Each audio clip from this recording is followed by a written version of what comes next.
In today's video, I will talk about calculus, the derivatives.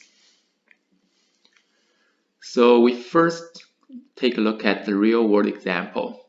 We first consider the rate of change, an idea of rate of change. This thing we already have learned in grade 10. So in a real-world example, speed is commonly used rate. It's the rate of change in distance per unit of time. And we are very familiar that average speed is distance over time. So if we draw a graph, we put time and distance, and the slope, different y over different of x, is the average speed. This is very easy to understand. However, if a car has an average speed of 60 km/h for a journey, its speed will probably vary throughout the journey. So as you can see from the graph, the speed varies almost every time. So now the question becomes, how can we calculate the car's instantaneous speed at any particular time? So we draw a graph of time and distance, and we randomly draw a curve like this. So we pick a point of A on the curve. So we want to calculate the instantaneous speed of point A. So we can pick point of B on the curve. The slope of line AB is the average speed or rate of change from A to B, right? So as point B approaches A, so as you can see, as point B approaches A, the line AB becomes more and more close to tangent line at point A. So as you can see, when B becomes more and more close to A, for example here, so you can see the connect of AB become the tangent line at A. So we can say, in fact, the slope of tangent line at A is the instantaneous speed or rate of change at A. So now the question becomes how to calculate the slope of tangent line at point A. So we consider a general function y equal to fx, where A is a point x fx, and B is a point x plus h, and f x plus h. So we know the chord AB has a gradient or slope, that is difference of y over difference of x, and it becomes like this. So we note down this graph. If let B approaches A, then the slope of AB approach the slope of tangent line at A. So the slope of tangent line at the point x fx is, we can use the limit we just learned to represent the value. We can put limit h approaches 0, difference of y over difference of x. And then we have the definition of derivative. We say the derivative function, or simply derivative of function fx, is defined as difference of y over difference x, or we will say that we will put a prime here. We say the prime of fx is limit h approaching 0, difference of y over difference of x. Let's see an example.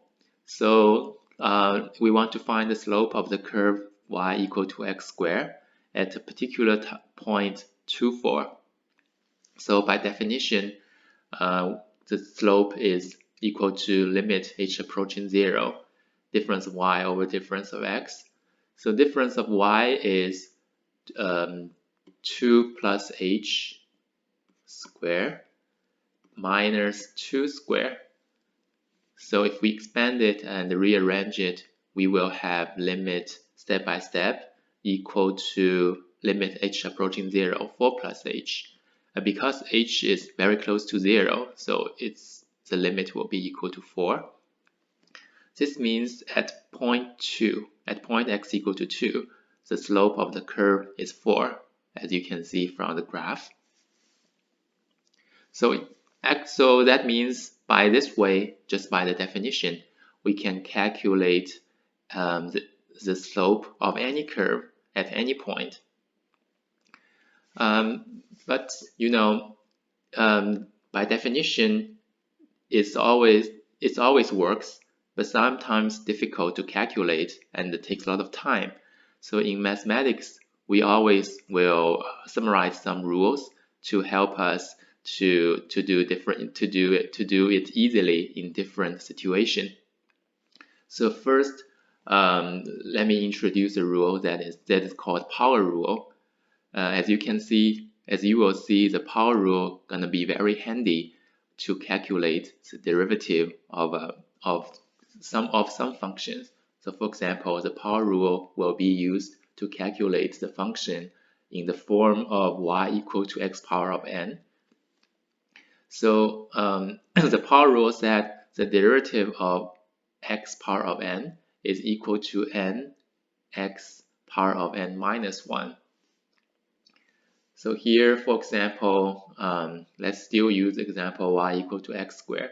We know by definition we can do the derivative equal to limit h approaching 0, difference of y over difference of x.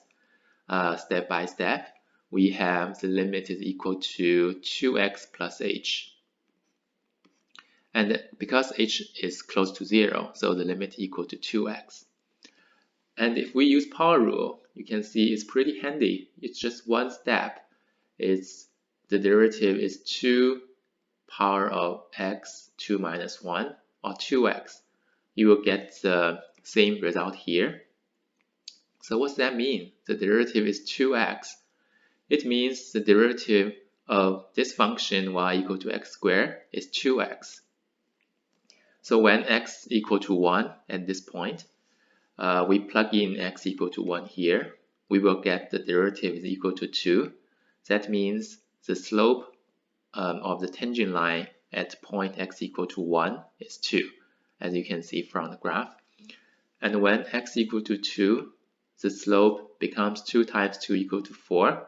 That means the slope at point here is equal to 4. And when x equal to 3, the slope at point x equal to 3 is 6. So as you can see, when x increase here, the slope becomes steeper and steeper. That means the derivative itself is a function of x. So until here, we already learned the definition of derivative, and we learned a very important rule, power rule, to help us calculate the derivative of some kind of function. And later we will learn more derivative rules that is very useful. Okay, thanks for watching.